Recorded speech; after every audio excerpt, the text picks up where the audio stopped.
Early voting already underway across Cook County ahead of the April 1st municipal elections. Voters have until the end of March to cast their ballot at one of the 55 early voting sites, or they can show up on election day to their polling place. These elections include races for mayors and city council members, village presidents, board trustees, and municipalities across suburban Cook County. Turnout for these non-presidential year elections tends to be low, even though who wins determines how tax dollars are spent. Well, my next guest, she's trying to get more voters to the polls. Cook County Clerk Monica Gordon joins me in our studios this morning. Clerk, good to see you. It's your first time on the show, so welcome. Thank you. Thank you for inviting me. So early voting already underway, as I said. Your campaign has a name to it. You've been calling it Your Town, Your Vote.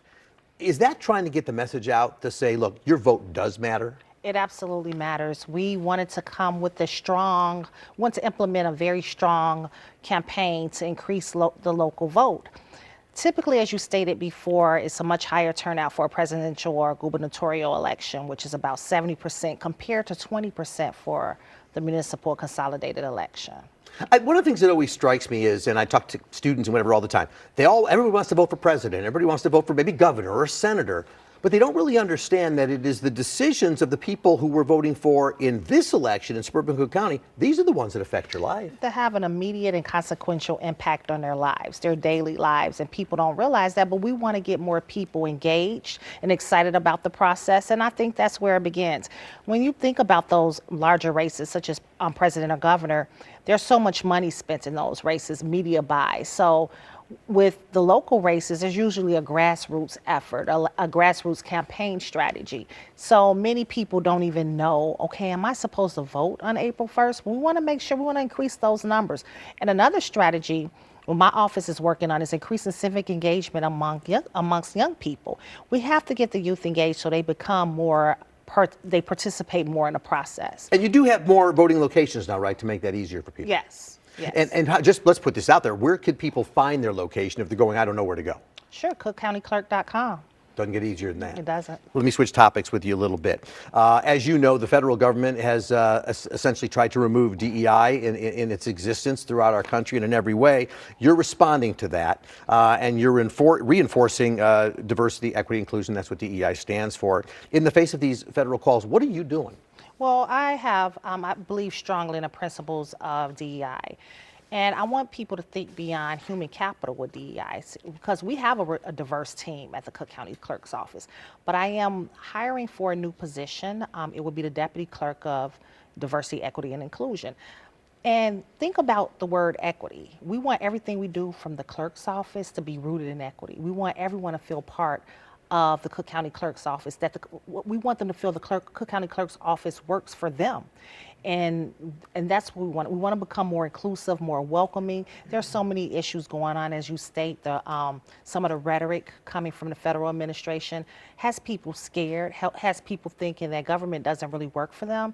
And we don't want that to occur. We want everyone to feel involved. And I'll tell you where I got an idea from. So President Preckwinkle, when I was on the Board of Commissioners, she has a 5-year strategy. It's called the Policy Roadmap, where everything is rooted in equity. So every policy decision, every budget allocation.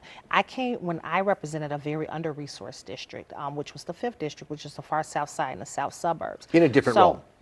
Yes, but there were initiatives, there was an infrastructure initiative that gave more money to my area because it was historically disinvested in. So that type of thought process, that type of rationale we want to do when we're implementing operational and policy changes at the clerk's office. Just a couple of follow-ups there. First of all, with regard to hiring this deputy clerk for DEI, people are saying, but this is the day of having to cut expenses and whatever. So where does the money come from? Well, it's already in the clerk's budget, yes. Okay. And then secondly, folks who hear about your efforts would say, well, but you know, what the president says is people need to get their jobs based on merit only. Nothing else should matter. What do you say to that? Once again, this is not about human capital.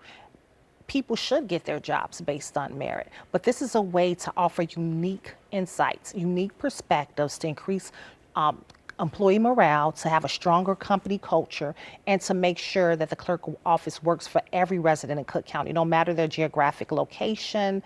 None of that stuff should matter. Everyone is a part of this county. everyone should be served equally from the Cook County Clerk's office. So it's not just about human capital, it's also about policy and operations. You talk about fear out there, and your office keeps a lot of statistics about a lot of things. Specifically, you noticed that in your first 100 days, which you recently completed, the requests for birth certificates, 22% increased over last year. Marriage civil union licenses, 37% increase over last year. What's going on?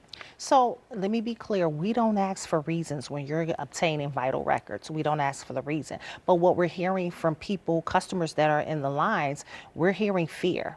We had one couple that traveled all the way from Texas because they were afraid that their civil union license would be revoked. So they wanted to get one in Illinois. We have people who want to make sure to validate their children's citizenship in fear of deportation. So those fears are real. We're just about out of time, but you stepped into this role after your predecessor, Karen Yarborough, knew her for years, died unexpectedly. Are you carrying on Yarborough's missions and goals in the office?